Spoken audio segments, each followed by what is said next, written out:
নমস্কার, সবাই কেমন আছেন? আমি সঞ্চিতা আবারও চলে এসেছি একটা নতুন রান্নার ভিডিও নিয়ে, কুকিং উইথ সঞ্চিতা। সকালবেলা ঘুম থেকে উঠেই এই যে কি আজ টিফিন বানাবো আর কি টিফিন দেবো টিফিন বক্সে, এই নিয়ে প্রত্যেক বাড়িতেই একটা চিন্তা ভাবনা হয়। তারই একটা অপশন নিয়ে চলে এসেছি আজকে এই চিড়ের পোলাও। প্রথমেই 1 কাপ চিড়ে আমি 1 কাপ জলের মধ্যে 2 থেকে 3 মিনিট ভিজিয়ে রেখেছি। তারপরে জলটা বারবার করে পাল্টে পরিষ্কার করে একটা জল ঝরানি পাত্রের মধ্যে রেখে সেখানেই নুন, চিনি, হলুদ, গরম মশলা গুঁড়ো আর একটুখানি গোলমরিচ গুঁড়ো দিয়ে মাখিয়ে নিয়েছি। এরপরে গাজর, বিনস, আলু, পেঁয়াজ ডুমো ডুমো করে কেটে নিয়েছি। আর নিয়েছি একটু চীনাবাদাম, একটু কাজু বাদাম আর একটু কিশমিশ। কড়াইতে পরিমাণ মতন সাদা তেল আর 1 চামচ তার সাথে ঘি দিয়েছি। এরপর তেল গরম হতেই প্রথমে চীনাবাদামগুলো দিয়ে একটু নাড়িয়ে চাড়িয়ে নিয়েছি। তারপরে কাজু বাদাম আর কিশমিশটা দিয়েও আর একটু নাড়িয়ে চাড়িয়ে নিয়ে ব্যাস বাটিতে তুলে রাখলাম। তারপরে ওই তেলের মধ্যেই সর্ষে ফোড়ন দিয়ে তারপরে প্রথমে পেঁয়াজ, তারপরে আলু, তারপর গাজর আর বিনস দিয়ে দিয়েছি। সব শুদ্ধ আবার একটু নাড়াচাড়া করার পরে পরিমাণ মতন অল্প একটু হলুদ আর অল্প একটু নুন দিয়ে দেবে।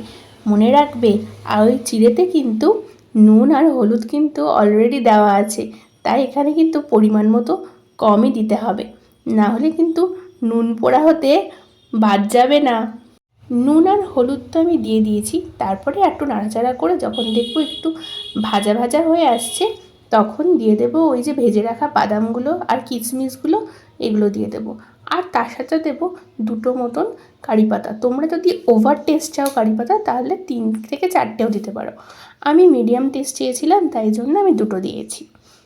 এর টিপস, চিড়ে যদি অতিরিক্ত জলে ভিজে কাদা কাদা টাইপের হয়ে যায় তার থেকে মুক্তি পেতে যখন তুমি জলে ভেজাবে তখনই তার মধ্যে 1 চামচ মতো সর্ষের তেল দিয়ে দেবে।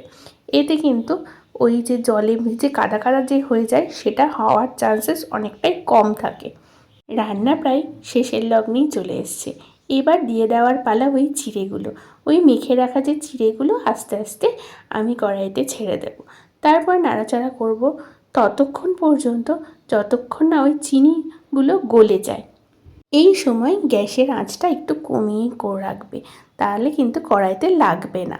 আমার একটু সেদিনকে তাড়াতাড়ি ছিল বলে আমি একটু বাড়িয়ে রেখেছিলাম, তাই লেগে লেগে যাওয়ার একটা ভাব নিচ্ছিল, কিন্তু লাগতে দিইনি।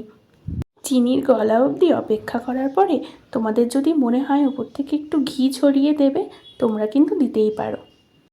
প্লেটে সার্ভ করে জলখাবারে হোক কিংবা টিফিন বক্সে প্যাক করে বাচ্চাদের টিফিন হোক, সবটাই কিন্তু খুব ভালো একটা অপশন।